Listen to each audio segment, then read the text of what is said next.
Hey guys. The Labyrinth of Hawara. Classical historians described a vast, impossible Egyptian labyrinth, surpassing even the pyramids, a site now lost to the desert sands.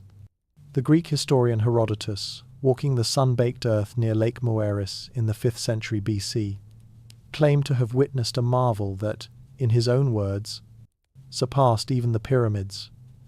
He described a vast administrative complex, a labyrinthine structure containing 3,000 rooms, 1,500 above ground, and an equal number below. His account, echoed later by Strabo and other classical authors, painted a picture of a building so immense, so bewildering in its layout, that it was intended not just to house officials, but to awe and disorient. Then it vanished. For over 2 millennia, the Great Labyrinth of Egypt was dismissed as perhaps an exaggeration, a traveller's tale, its location lost to the shifting Fayum Desert. That was until a team led by the archaeologist Flinders Petrie turned its attention to the site of Hawara in the late 19th century. Petrie found not a towering structure, but a vast, low foundation of limestone chips, a sprawling, featureless plateau nearly 1,000 feet on each side. He recognized it instantly as the pedestal of something monumental. The labyrinth itself was gone, utterly quarried away for its pristine stone in the Roman period. What remained was its ghost, a footprint so colossal it seemed to mock the grandeur of the pyramids at Giza, which could have fit comfortably within its base. The real discovery, however, lay not in the missing superstructure, but in what this implied. This was not merely a palace or a temple. The scale suggested a machine for governance, a physical manifestation of the impenetrable bureaucracy of the Middle Kingdom pharaohs, designed to centralize power and administer the entire region. Scholars still debate whether Herodotus's precise numbers were symbolic or reportage, but the sheer, undeniable scale of the foundation at Hawara validates the core of his story. The labyrinth was real. Yet, one curious, fringe-adjacent detail persists in lesser-known commentaries. Some fragmentary Coptic texts, centuries later, speak of the labyrinth not as an administrative center, but as a sealed archive for scrolls containing the forbidden knowledge of the god Thoth, knowledge of architecture, astronomy, and magic deemed too dangerous for mankind. While mainstream archaeology sees a government compound, this whispered tradition suggests a library of lost sciences. The total erasure of the building's upper levels lends a haunting quality to this idea. If there were secrets housed within, they were not just lost. They were systematically dismantled and scattered across Egypt in the walls of later cities. Today, the site is a bleak, chalky field, difficult to interpret for any visitor expecting a visual spectacle. The grandeur is intellectual, existing in the space between Herodotus's words and Petrie's measurements. It forces a reconsideration of what constituted the pinnacle of Egyptian architectural ambition. The pyramids were tombs for the divine body of a king, but the labyrinth was perhaps something more profound, a tomb for knowledge itself, or a cage for the complex machinery of state. Its absence is its most powerful feature, a void in the desert that challenges us to imagine what could have been so imposing that its memory alone endured for centuries before being literally grounded into dust. This foundational complex, this ghost of administration, sets a thematic precedent for our exploration, that the greatest secrets are often not hidden in plain sight, but have been dissolved back into the landscape, waiting not for discovery, but for reconstruction in the human mind. The star chart of Lascaux. Deep within the famous Paleolithic cave, a painting of a dying bull may secretly map the constellations of the prehistoric night sky. The air in the chamber of the bull is still, cool, and heavy with the weight of 17 millennia. On the rough limestone wall, a majestic aurochs, over 16 feet long, tumbles forward, its spine arched and entrails spilling from its flank, a scene of vibrant, violent motion frozen in time. For decades after Lascaux's discovery in 1940, this painting, like others in the French cave complex, was interpreted through a lens of sympathetic magic, a ritual act to ensure success in the hunt. But in the 1990 seconds, a researcher named Dr. Michael Rappengluck looked past the narrative of the hunt and saw something else entirely. Superimposed on the body of this dying beast, he proposed, was not just an animal, but a precise map of the night sky as it would have appeared in the Paleolithic, with the bull's prominent eye representing the bright star Aldebaran in the constellation Taurus. This hypothesis shifts the interpretative framework from the earthly to the celestial.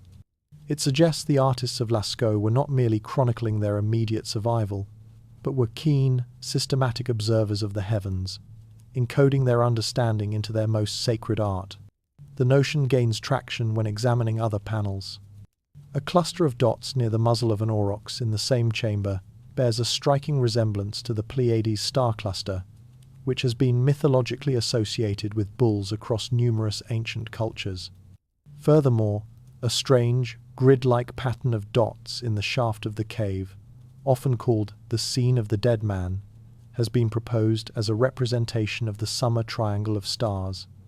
If correct, these paintings transform from primitive galleries into the world's oldest known star charts, a sophisticated astronomical record. Scholars still debate whether these alignments are intentional codification or the product of modern pareidolia, the human tendency to see patterns in randomness. The mainstream anchor here is undeniable. Paleolithic people were intimately aware of celestial cycles, as evidenced by later megalithic structures like Stonehenge. Lascaux may represent the conceptual, artistic precursor to those stone computers.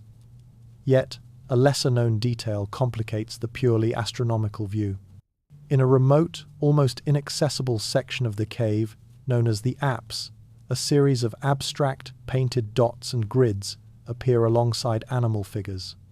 Some fringe researchers, cross-referencing these with known prehistoric asterisms, argue they depict a specific celestial event, the explosive formation of the Veil Nebula from a supernova, an event that would have been visible in the daytime sky around 16,000 years ago. This is presented not as fact, but as a tantalizing, unprovable possibility. The true power of this secret lies in its abstraction. It implies a cognitive leap in our ancient ancestors, the ability to transpose a three-dimensional celestial pattern onto a two-dimensional irregular rock surface, using the familiar form of an animal as a mnemonic device. It turns the cave from a simple sanctuary into a planetarium. The dying bull, then, might not represent a hoped-for kill, but a cosmic event perhaps, the symbolic death of the sun at the winter solstice, with Aldebaran marking a key point in its rebirth.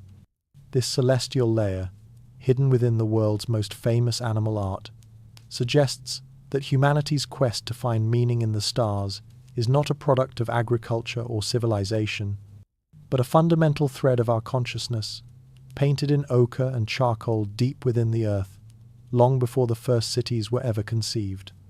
The Minoan Phaistos disc, a fired clay disc from Bronze Age Crete, is stamped on both sides with a spiral of 241 symbols, a message forever locked in clay. In the labyrinthine ruins of the Phaistos Palace on Crete, amid the rubble of a destroyed chamber, Italian archaeologist Luigi Pernier made a find in 1908 that was immediately singular. It was not gold, nor fresco, nor weapon. It was a disc of baked clay, roughly 6 inches in diameter, and on both of its faces, a message spiraled inward from the edge to the center. 45 distinct pictorial symbols, men walking, women's heads, shields, birds, bees, ships, were stamped into the soft clay in discrete segments, forming 241 impressions in total. This was not hand-painted or incised. It was printed with purpose-made seals, making the Phaistos disc one of the earliest examples of movable type in human history. And from the moment it was lifted from the earth, its meaning retreated into utter silence. The context of its discovery provides the solid, mainstream anchor. It was found in a basement cell of the Minoan Palace complex, a site contemporaneous with the height of Knossos around 1700 BCE. Yet, this context offers little help. No other object like it has ever been found on Crete or anywhere else in the Mediterranean. The script it bears is unique, unrelated to the island's other known writing systems, Linear A and Linear B. This absolute isolation is the core of the mystery. It is a linguistic island unto itself, a message that appears fully formed and utterly disconnected, as if it washed ashore from a completely unknown culture. The very method of its creation suggests a desire for replication, yet we possess only this single perfect copy. Scholars still debate whether the spiraling text is meant to be read from the rim inward or from the center outward, a fundamental disagreement that unravels any decipherment before it even begins. Proposed translations are numerous and wildly divergent, ranging from a hymn to a goddess and an astronomical calendar to a geometric theorem or a list of soldiers. Each attempt says more about the decoder than the code. One persistent, curious theory, often relegated to the fringe, suggests the symbols are not a phonetic language at all, but a form of musical notation. The repetition of certain sign groups, proponents argue, mimics rhythmic patterns or melodic phrases, making the disc a coded score for a ritual instrument, perhaps one shaped like the disc itself. While unverified, this idea highlights the disc's most maddening quality.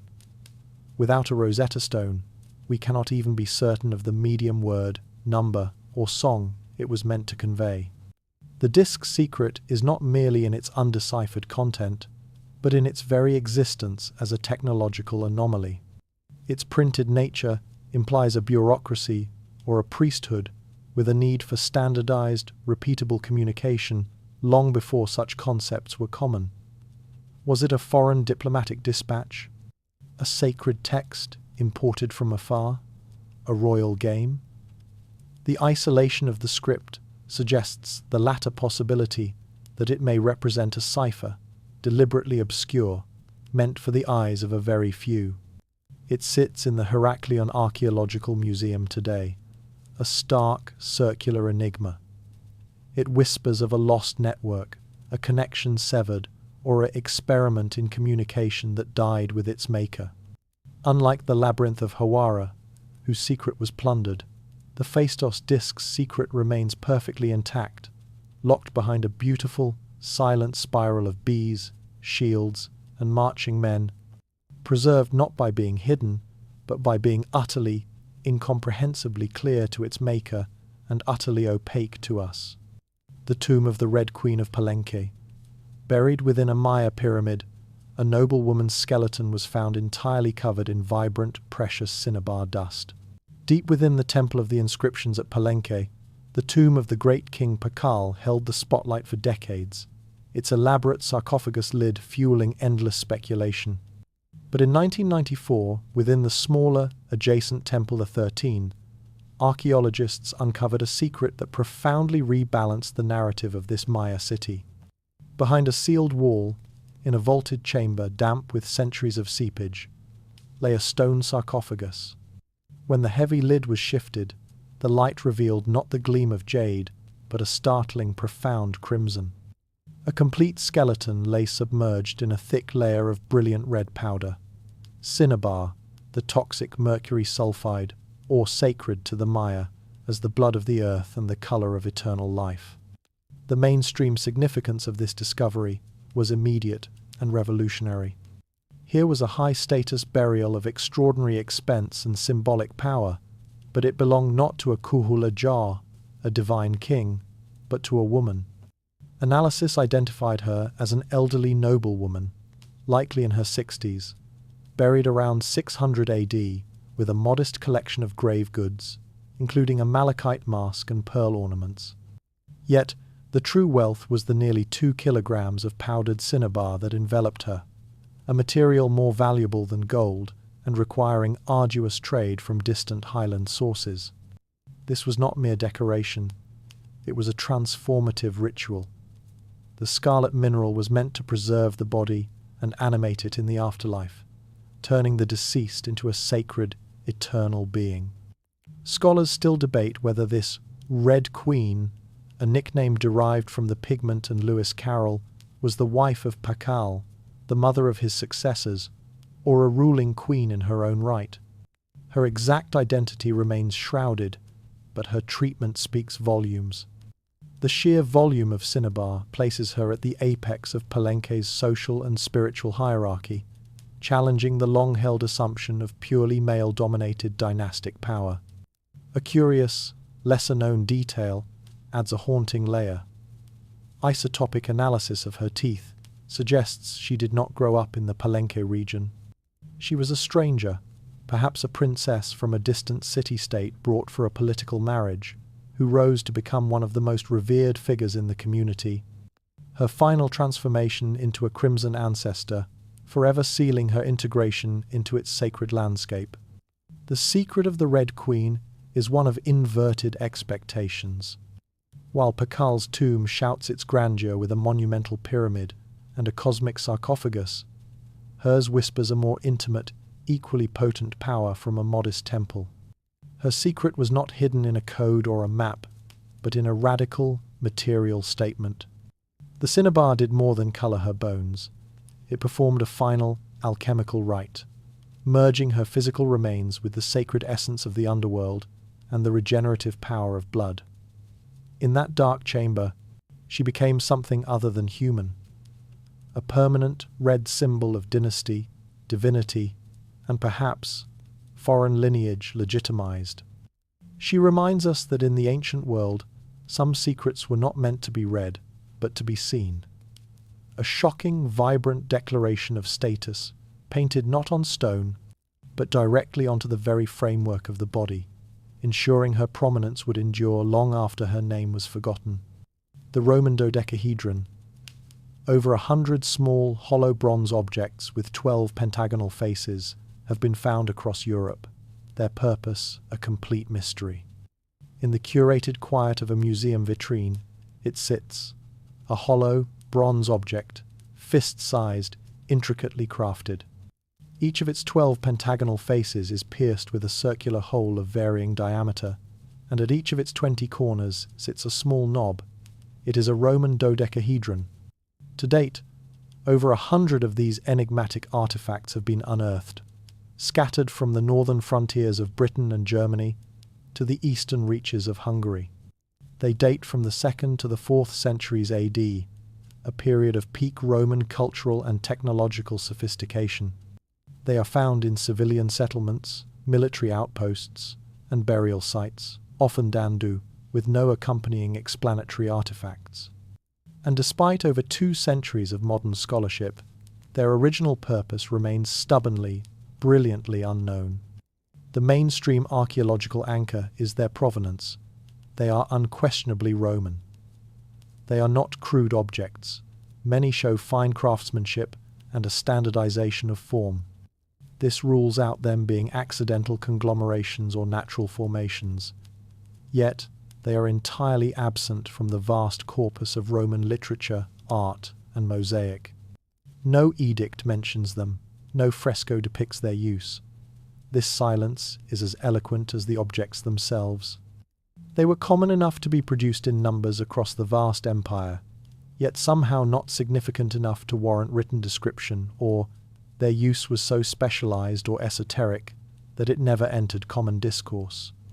The most accepted theories are functional: a candlestick holder, a glove-knitting tool, a surveyor's device for calibrating aqueduct slopes, or a gauge for standardizing arrow shafts. But each functional explanation falters under scrutiny. The holes are irregular, the metal shows no wear patterns consistent with such repeated use, and simpler tools existed for all these tasks. Scholars still debate whether they were ritual objects, perhaps used in divination or Celtic-inspired religious practices on the empire's fringes, or sophisticated mathematical teaching aids for demonstrating geometric principles. One lesser-known, fringe-adjacent theory, however, delves into archaeooptics. Proponents note that by rotating a dodecahedron and looking through different pairs of holes at a light source, one can project various shapes and measure angles of light. Could they have been used, in concert with a gnomon, as complex, portable, calendrical devices for determining the optimal dates for planting specific crops in different latitudes of the empire? This idea is carefully presented as speculative, but it touches on the Romans' known empirical prowess in agriculture and engineering. The dodecahedron's secret is its elegant resistance. It is not a lost treasure or a forbidden text. It is a perfectly preserved, mass-produced tool whose manual has been erased from history. Its mystery lies in its democratic obscurity. It represents a slice of common, perhaps provincial, Roman life. A technology, a ritual, or a game so ingrained that no one thought to write it down. Its meaning died with the last user, not in a cataclysm, but in the quiet turnover of daily life and the slow eclipse of one culture by another. In that, it is perhaps a more profound relic than any imperial sarcophagus. It is a fossilized thought, a three-dimensional question mark in bronze.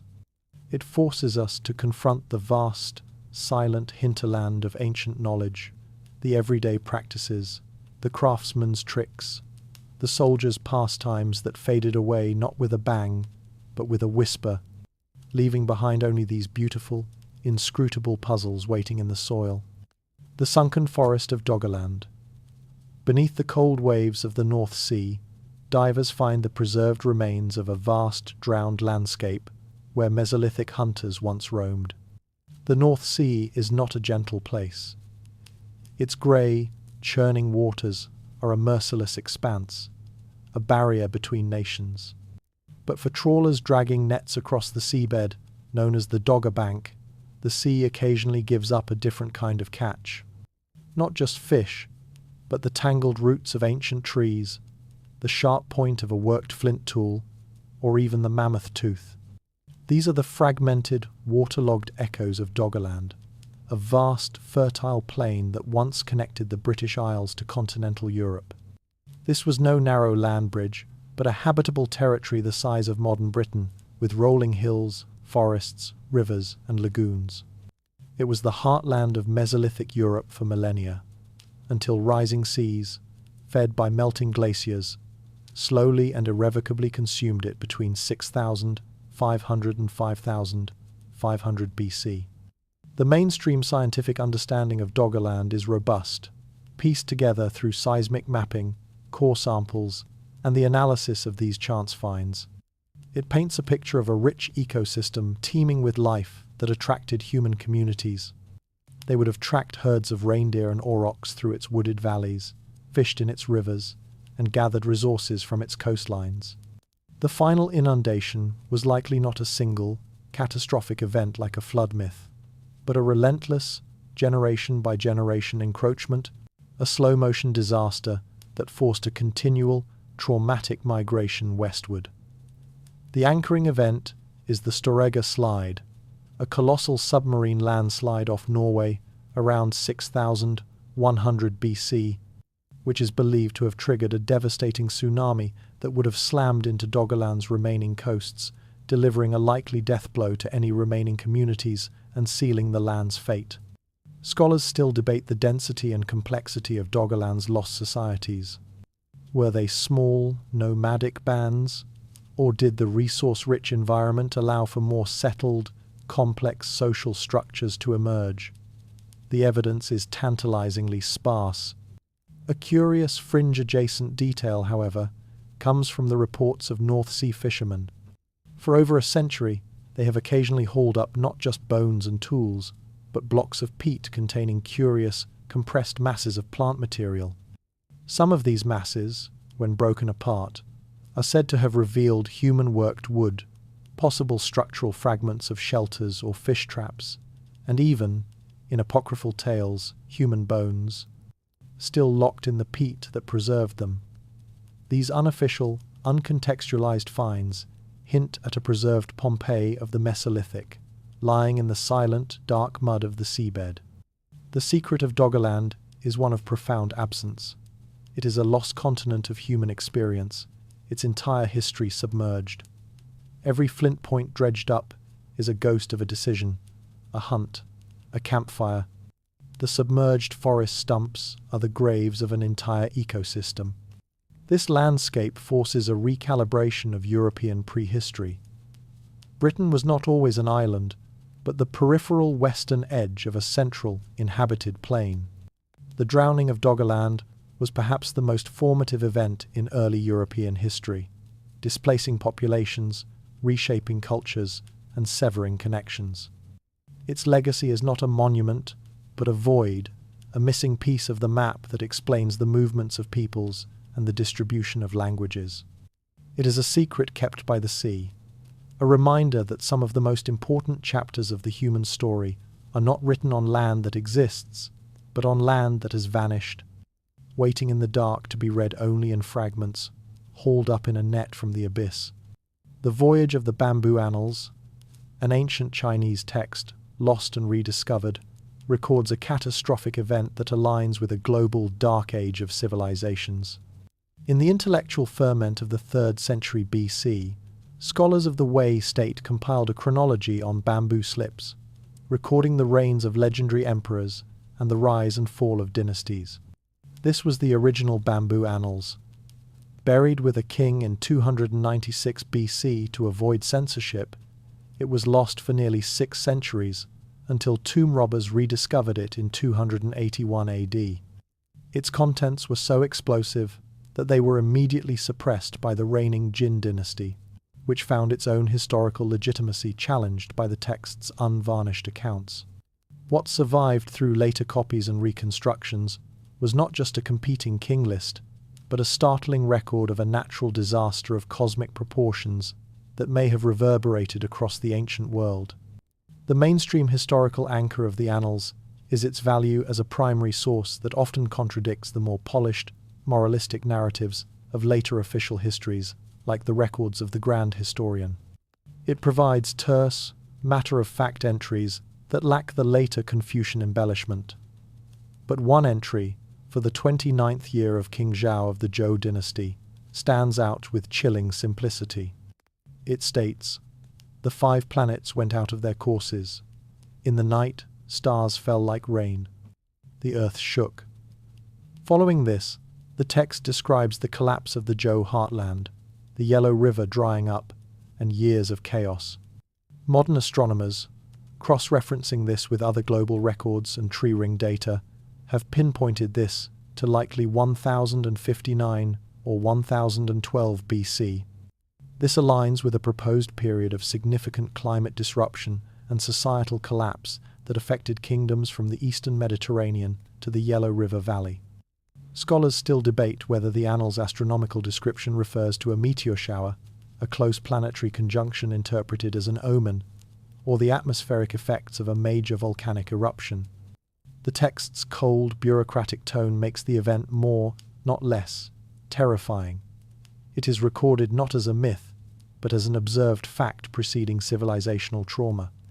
A lesser-known, curious detail from a separate, reconstructed fragment suggests an even more specific phenomenon.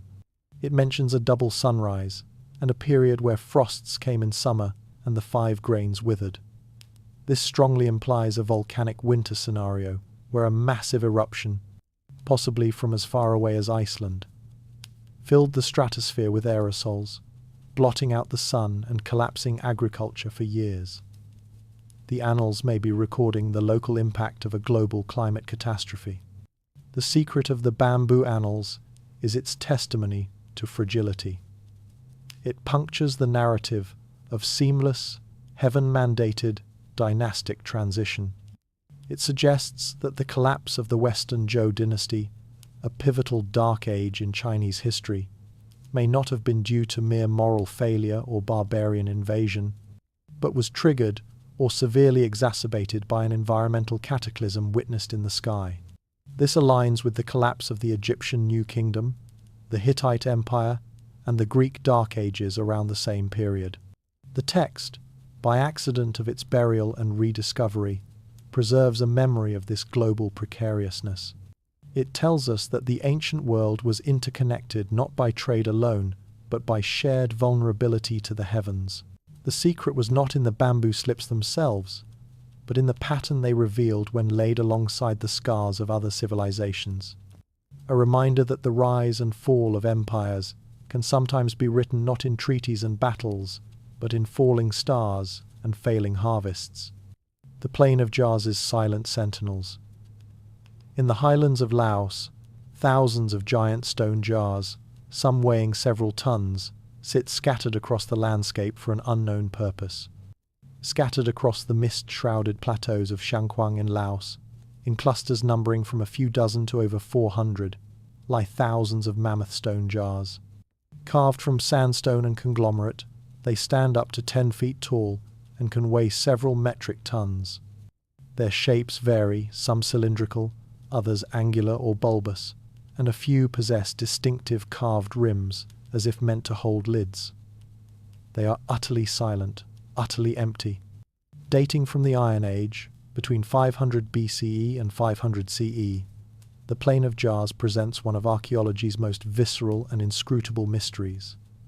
A landscape-scale project of staggering effort, undertaken for a purpose that evaporated from human memory. The mainstream archaeological investigation, led in recent decades by teams like that of Dr. Julie van den Berg, has established a solid anchor in forensic detail. The jars were quarried from nearby outcrops, a logistical feat in itself, and transported likely by rolling on logs to their final positions, often on promontories with commanding views. Forensic analysis has detected residues of organic material, including traces of rice, fermented grains, and animal remains inside some jars. The most prevailing theory, therefore, is a funerary one. That the jars were used for excarnation, the practice of exposing the dead to the elements until only the bones remained, which were then perhaps buried or stored elsewhere. Smaller jar sites found in India follow a similar pattern. Yet, this practical explanation feels insufficient against the scale and the jar's silent, watchful presence. Scholars still debate whether the sites represent a single cultural practice or evolved over centuries, with the jar's function changing from practical vessels to monumental symbols. The absence of associated settlements or ceremonial structures is glaring. The jars are the architecture. This leads to a curious, lesser-known line of inquiry connected to regional trade. The Shankwang Plateau forms a natural corridor. Some researchers posit the jars were not endpoints, but way stations giant, permanent rainwater cisterns for caravan trains moving salt, metal, and other goods. The organic residues could then be from offerings made to ensure safe passage or thanks for the water. This theory, while fringe, adds a layer of animated purpose to the landscape, transforming it from a static cemetery into a vital, living part of an ancient economic network. The secret of the jars is one of collective, forgotten intention. They represent a society that invested immense communal capital, not in defensive walls or palaces, but in these enigmatic, open-mouthed vessels. Their power lies in their open-endedness. Walking among them, one feels not the presence of a specific religion or a named king, but the echo of a shared ritual so fundamental it needed to be carved in stone across hundreds of square miles. They are machines for a process, whether of the body, the monsoon rains, or the spirit whose operating manual has been lost. They survived not by being hidden, but by being too massive to move, too numerous to ignore, and too ambiguous to explain. In a landscape later scarred by modern war, they stand as serene, stoic witnesses to an older, more mysterious human endeavor. Their original meaning dissolved into the Laotian mists, leaving only their formidable, silent question. The Piri Reis Maps Frozen Coast, a 1,513 Ottoman world map, depicts the northern coastline of Antarctica with shocking accuracy, centuries before its official discovery. In the Topkapı Palace Library in Istanbul, a fragment of a larger world map, drawn on gazelle skin in 1513 by the Ottoman admiral and cartographer Piri Reis, has ignited a controversy that burns for centuries. The map is a stunning artifact of its time, blending Portuguese, Arabic, and older source maps to depict the Atlantic and the newly encountered coasts of the Americas. But it is the lower portion of the fragment, a landmass curling beneath the Atlantic, that causes the disquiet.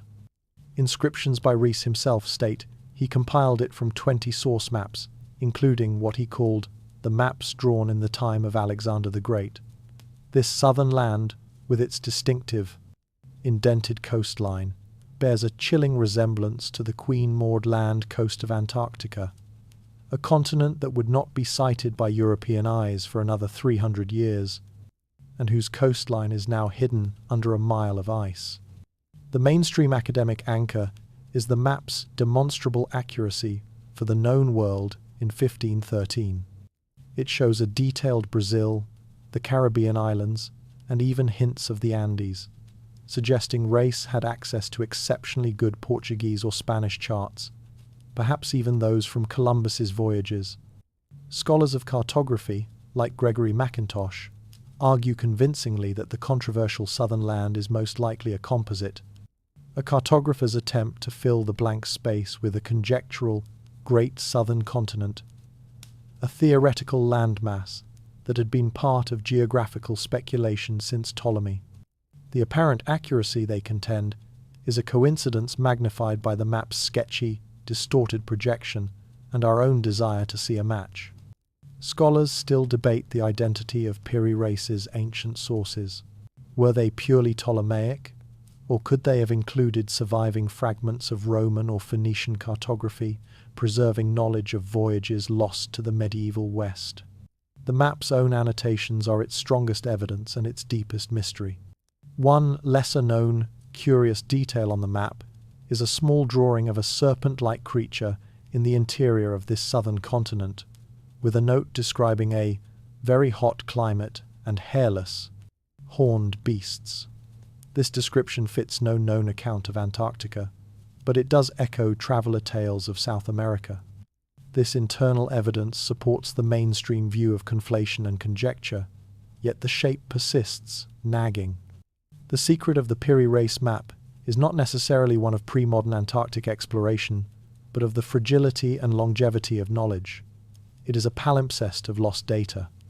The map's true power is as a snapshot of a moment when medieval, classical, and brand new Renaissance geographical ideas collided on a single sheet. The coastline in question may not be Antarctica, but it represents something equally profound. The ghost of ancient scholarship, the whispered possibility that some classical library held charts from a seafaring culture that mapped coastlines now lost or changed. It forces us to confront how much of the ancient world's geographic understanding was simply erased, surviving only as distorted echoes in later copies. The map's secret is that it is a puzzle box of historical memory, its most tantalizing clue, not a definitive shape, but the cartographer's own confession that he was working from sources far older than anyone suspected, sources that are now, themselves, as lost as any hypothetical Antarctic continent. The Georgian DNA Chronicles. In a remote highland monastery, human remains are yielding genetic secrets that trace the unexpected journeys of the world's first winemakers. High in the Caucasus Mountains of Georgia, the monastery of St. David of Garaji is a fortress of faith hewn from rock, a place of silence and prayer for over a millennium. But beneath its stone floors, and in nearby cave networks, a different kind of testament has been preserved. Here, in the cool, stable environment, archaeologists have uncovered human skeletal remains from individuals who lived, tended vines, and died in this region over 8,000 years ago. When geneticists extracted and sequenced ancient DNA from the petrous bones of these individuals, they did not just find personal histories. They unlocked a chronicle written in genes, one that rewrites the narrative of a fundamental human invention, viticulture. The mainstream scientific breakthrough here is monumental and well documented. Georgia is widely accepted through archaeological evidence like grape pollen and residue in clay jars as one of the epicenters, if not the epicenter, for the domestication of the Eurasian grapevine. These genetic studies, led by international teams, provide the biological corroboration. The DNA shows a population that has demonstrated remarkable continuity in this region for thousands of years, the direct descendants of the people who first selectively bred the wild vine. But the genetics also reveal unexpected journeys. The genomes tell stories of subtle migrations, of contact with steppe populations to the north and Anatolian farmers to the south. Movements that likely facilitated the exchange of not just genes, but the knowledge of winemaking itself.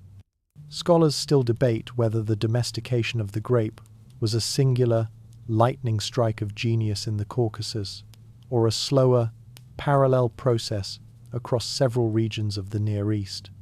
The Georgian DNA tilts the scale heavily toward the former, suggesting a deep, localized intimacy with the vine.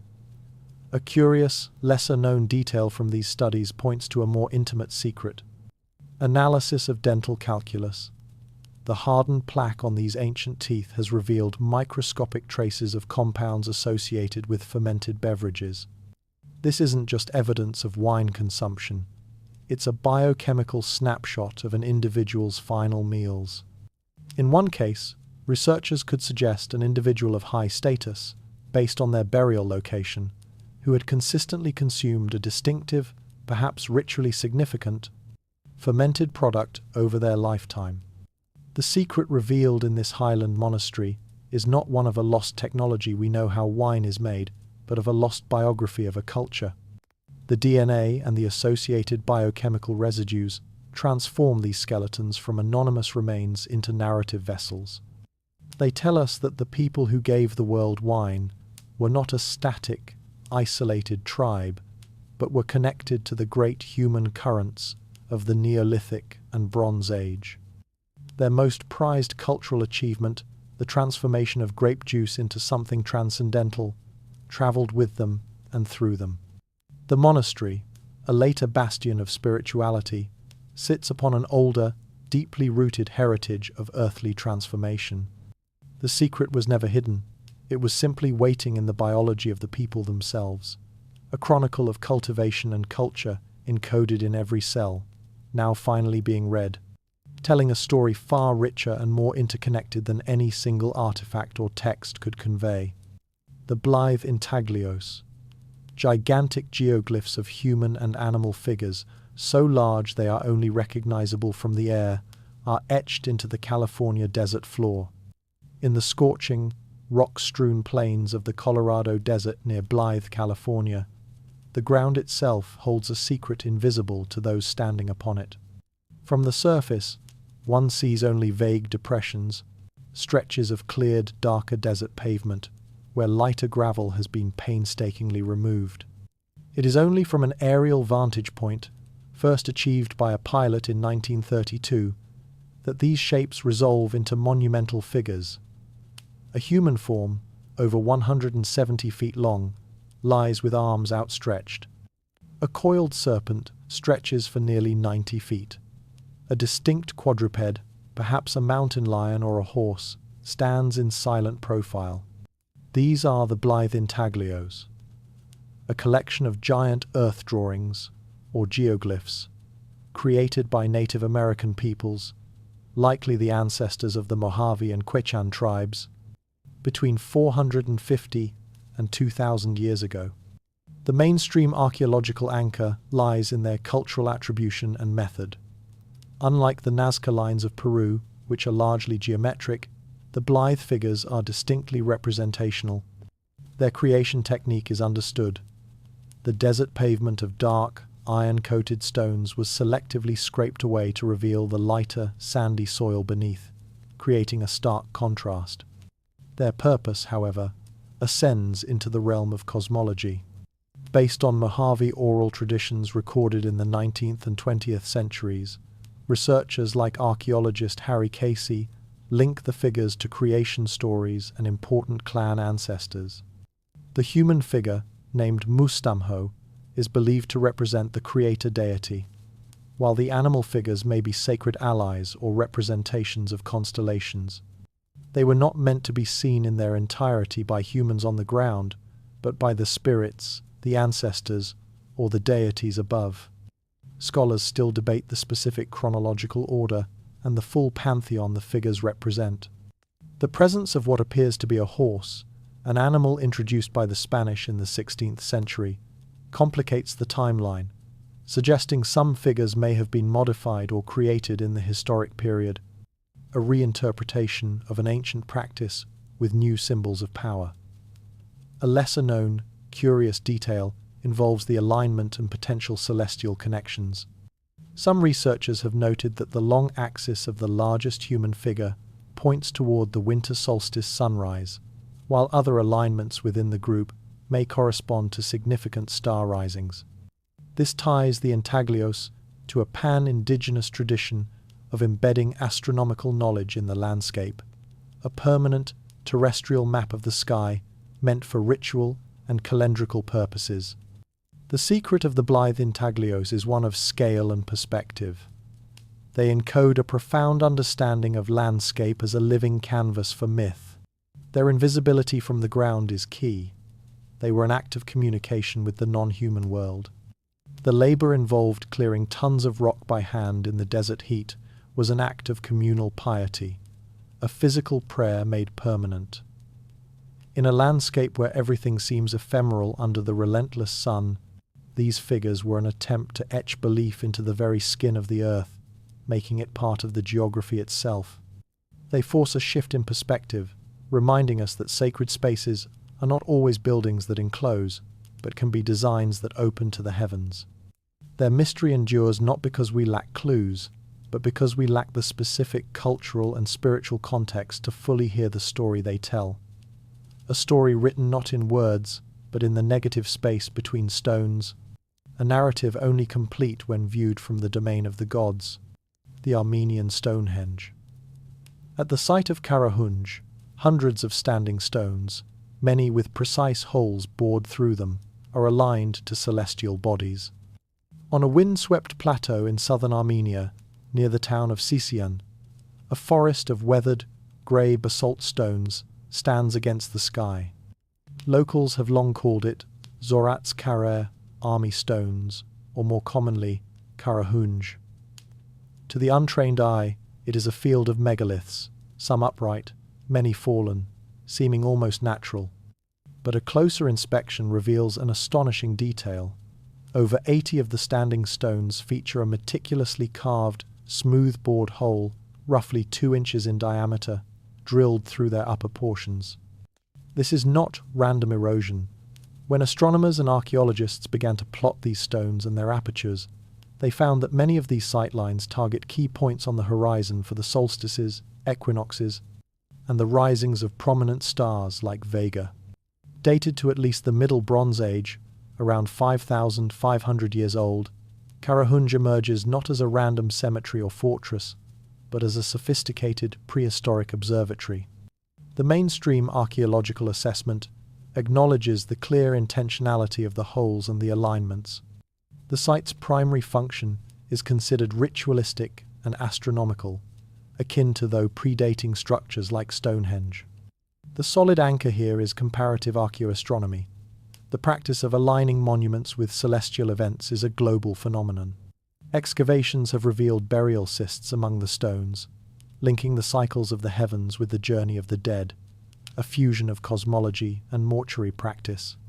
The holes themselves, a unique feature not found in most other megalithic circles, suggest a more precise observational tool than simple alignment between stones. They could have been used to fix a sighting point for a priest or astronomer, creating a stable, repeatable reference to track the slow drift of stars over centuries. Scholars still debate the extent of its astronomical sophistication. Was it a calendar for regulating agriculture and ritual, or could it have tracked more complex, long-term cycles? A curious, lesser-known theory, proposed by some researchers, involves the site's acoustic properties. The porous basalt and the precise placement of the stones, they suggest, might have been designed to create specific sound channels or echoes during ceremonies. with the holes perhaps acting as resonators or sound guides, marrying the visual spectacle of the stars with an auditory experience. This fringe idea, while highly speculative, underscores the site's potential as a multi-sensory ritual space, where observation was not a detached scientific act, but an immersive, sacred one. The secret of Stonehenge is its longevity of purpose. It is a machine built not for moving earth, but for marking time and space. The drilled holes represent a staggering investment of labor basing, drilling through tough basalt with stone or early metal tools for a purely observational function. This suggests the knowledge of the sky held immense, perhaps survival-level, importance. The site's secret is not a single hidden truth, but a demonstration of a sustained intellectual tradition. It shows a culture that watched the heavens, not with superstition alone, but with a systematic, empirical eye, recording its observations in the most durable medium available, the mountain itself. In its silent, stony gaze toward the horizon, Stonehenge holds the secret of a lost science of the sky, a testament to a time when understanding the cosmos was so vital that people chose to literally stone it into the landscape, creating a permanent dialogue between the earth and the stars. The Helike time capsule. In 373 BC, a prosperous Greek city-state was swallowed by the sea in a single night. Its ruins lay perfectly preserved, undiscovered for millennia. On a winter night in 373 BC, according to the historian Diodorus Siculus, the animals in the city of Helike began acting strangely, fleeing inland. Then, a massive earthquake struck the Peloponnese. As the ground convulsed, the prosperous city, a leading member of the Achaean League and a prominent worshipper of Poseidon, god of the sea and earthquakes, met a fate of devastating irony. The land it stood upon liquefied, and in one catastrophic movement, the entire city, its temples, its harbour, its houses, slid into the waters of the Gulf of Corinth. The sea rushed in to cover it. By morning, Helike was gone, leaving only the tops of its bronze statues visible beneath the waves, a grim warning to sailors. For centuries, its location was a matter of legend, until a multi-decade archaeological quest, combining ancient texts with modern geophysics, pinpointed its grave not in the sea, but buried under layers of silt in a coastal plain. The mainstream archaeological discovery, led by Dr. Dora Katsanopoulou, is a story of modern detective work. By the 1,990 seconds, core drilling in the deltaic plain near the village of Eliki revealed architectural remains and artifacts under nearly 10 feet of consolidated silt. Excavations confirmed a Roman period overlay, but beneath that lay the classical Greek city, frozen in its moment of destruction. The ruins were not scattered, they were in situ. Walls had fallen in uniform directions, and daily objects were found where they had been left or had fallen.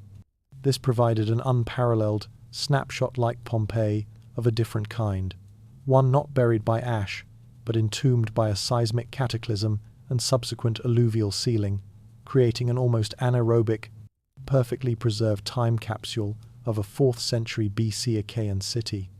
Scholars still debate the precise geophysical mechanism. Was it a simultaneous combination of earthquake, soil liquefaction, and a tsunami that drowned the city? Or was it primarily a massive subsidence event, where the block of land the city stood on simply sank below sea level? The event was so traumatic, it entered global consciousness. The Roman writer Pliny the Elder mentions it, and it is thought to have inspired Plato's allegory of Atlantis. A curious, lesser-known detail from the excavations involves the city's famed sanctuary of Poseidon. Ancient sources placed it in a sacred grove of trees near the sea.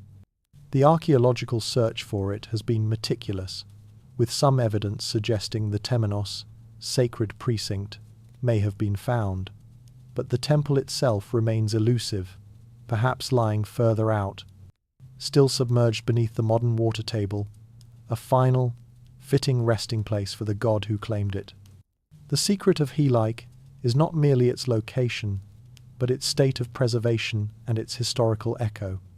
Its discovery validates the ancient accounts with startling precision, proving that such cataclysmic stories were not mere myth. The city's fate became a moral and scientific parable for the ancient world about the wrath of the gods and the instability of the earth. For modern archaeology, it is a pristine laboratory of a single moment.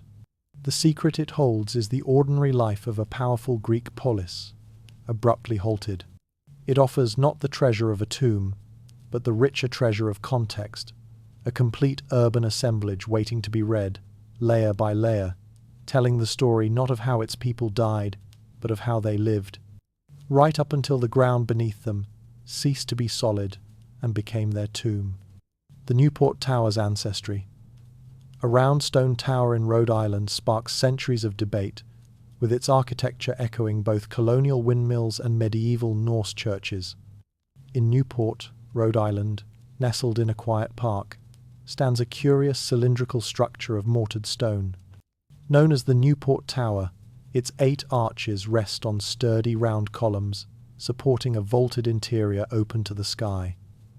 For generations, it has been an architectural Rorschach test. The traditional, mainstream historical attribution dates it to the 17th century, built as a windmill for Benedict Arnold, the early colonial governor and ancestor of the notorious traitor. Proponents of this view point to its resemblance to English post-medieval stone windmills and its mention in Arnold's 1677 will, which bequeaths "my stone-built windmill." Excavations in the mid-20th century found 17th century artifacts in the soil around its foundation, seemingly settling the matter. Yet, the tower's form continues to whisper of a far older, more mysterious provenance. The architecture itself is the source of the enduring secret. While it could be a colonial windmill, its design includes features that are atypical, even archaic. The use of round columns instead of simple piers, the specific placement of the arches, and the overall proportions bear a striking resemblance not to utilitarian agricultural buildings, but to medieval European architecture, particularly the round churches built by the Knights Templar in the 12th and 13th centuries, such as the Church of the Holy Sepulchre in Cambridge, or structures in Scandinavia. This visual echo is what fueled the alternate, fringe theory, that the tower is a pre-Columbian Norse construction, built by explorers like Leif Erikson or later Icelandic seafarers centuries before Columbus, serving as a church, an observatory, or a navigational marker. Scholars still debate whether the 17th century artifacts simply represent the last period of the tower's use, not its construction. Could Governor Arnold have repurposed an existing, mysterious stone tower he found on his land, adapting it to a windmill? This possibility keeps the debate alive. A lesser-known, curious detail involves old local legends recorded in the 19th century, which spoke of the tower being present when the first English colonists arrived in 1639, and of its use for town meetings, before any other public building existed.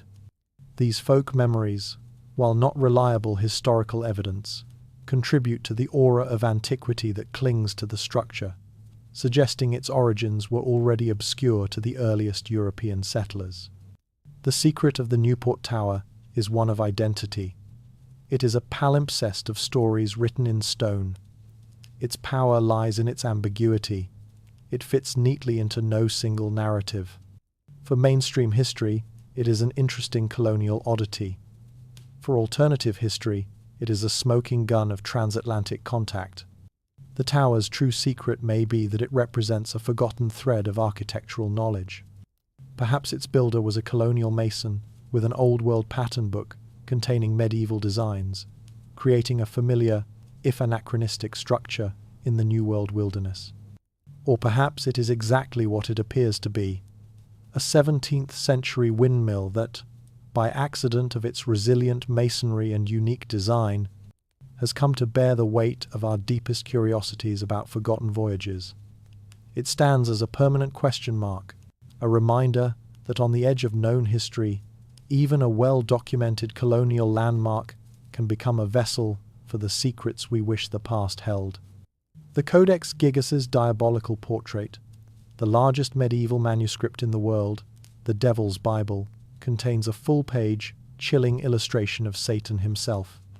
In the hushed reverence of the National Library of Sweden in Stockholm rests a book so massive it is said to have required the skins of 160 donkeys to create. The Codex Gigas, or Giant Book, measures 3 feet in length and weighs 165 pounds. Created in the early 13th century at the Benedictine monastery of Podlajica in Bohemia, its 310 parchment leaves contain a staggering compilation. The complete Vulgate Bible, historical works by Josephus, medical texts, a calendar, and a wealth of other knowledge. But it is not its size or its comprehensive nature that has earned it the nickname the Devil's Bible. It is a single, haunting illustration on page 577, a full-page depiction of the devil himself, seated alone in a void of white parchment, a grotesque and powerful figure of green hue, with claws, twin-tongued mouth, and an expression of grim vacancy. Opposite him, in the balanced symmetry of medieval thought, is a magnificent rendering of the heavenly city. The mainstream historical anchor for the Codex is its own internal legend, recorded in its margins. The story claims it was written by a single monk in a single night, a feat only possible with the help of Satan, to whom the monk sold his soul. While this is apocryphal analysis, shows the work of a single scribe, but over many years the legend explains the arresting portrait and the book's aura. The devil's inclusion is not, in a theological sense, hidden or heretical. He is a part of the cosmic order, a necessary counterpoint to the heavenly glory depicted across the folio. The manuscript's very existence is a testament to the immense resources and scholarly ambition of a remote monastery, a desperate or devout attempt to compile all worldly and divine knowledge into a single, monumental volume. Scholars still debate the reason for the devil's prominent standalone portrait. Was it a standard visualization of evil for contemplation, a warning against sin for the monks who read it? Or was it, as some paleographers cautiously suggest, a form of sympathetic magic, a means of containing and controlling the concept of evil by giving it a fixed, known form within the sacred confines of the Bible itself? The legend of the pact adds a layer of psychological intrigue. The portrait could be seen as the scribe's confession, a defiant or terrified acknowledgement of the spiritual cost of such an obsessive superhuman labor. A curious, lesser-known detail is found on the very page facing the devil. The vellum there is noticeably darker, stained and worn, as if by centuries of readers' fingers touching that specific spot. Was it touched for protection, or in macabre fascination? The secret of the Codex Gigas is not that it contains a diabolical pact, but that it embodies the medieval mind's capacity to hold profound duality within a single binding. It is a universe in a book. The devil's portrait is the key to its mystery, not because it reveals a hidden truth, but because it openly acknowledges the darkness that balanced the light in the medieval worldview. The book's immense physicality, the labor, the cost, the sheer weight of it mirrors the weight of the knowledge and the spiritual conflict it contains. Its secret is its wholeness. It does not shy from evil. It gives it a page, contains it within the word, and in doing so, demonstrates that the deepest medieval secrets were sometimes not hidden away, but boldly illuminated, staring out from the parchment as a permanent, unsettling reminder of the eternal struggle inscribed within its covers and within the human soul. Conclusion. Our journey through these 15 secrets reveals a pattern not of conspiracy, but of human complexity. From drowned cities and celestial maps, to silent stone sentinels and illuminated devils, each secret underscores a fundamental truth. The past is not a single, settled narrative, but a mosaic of fragments. Some fragments are monumental, like the footprint of a labyrinth. Others are intimate, like the DNA in a mountain monk's bone. What unites them is their resistance to easy explanation, their ability to hover at the edge of our understanding. These were not all necessarily never meant to be found in a deliberate sense. Some, like the Red Queen's cinnabar shroud or the giant codex, were meant to be seen by the few, the initiated, or the divine. Others, like the jars of Laos or the stones of Karahunj, were simply meant to be, their purpose so ingrained in their culture that recording it in words seemed unnecessary. Their secrets were lost not to malice, but to the slow erosion of time, the silencing of oral tradition, the shifting of coastlines, and the simple, tragic fact that cultures, like individuals, forget. The modern world, with its satellite imagery and genetic sequencing, is now finding these lost fragments at an unprecedented rate. But finding is not the same as understanding. Each discovery solves one puzzle, only to reveal another, deeper layer of questions about belief, ingenuity, catastrophe, and the sheer strangeness of human experience across the millennia. These secrets, then, are not anomalies in history. They are history, the rich, unresolved, and hauntingly beautiful gaps in the story of us. They remind us that curiosity is not a modern invention, but our oldest companion, and that the earth and its archives still have countless more whispers left to share, if only we learn how to listen.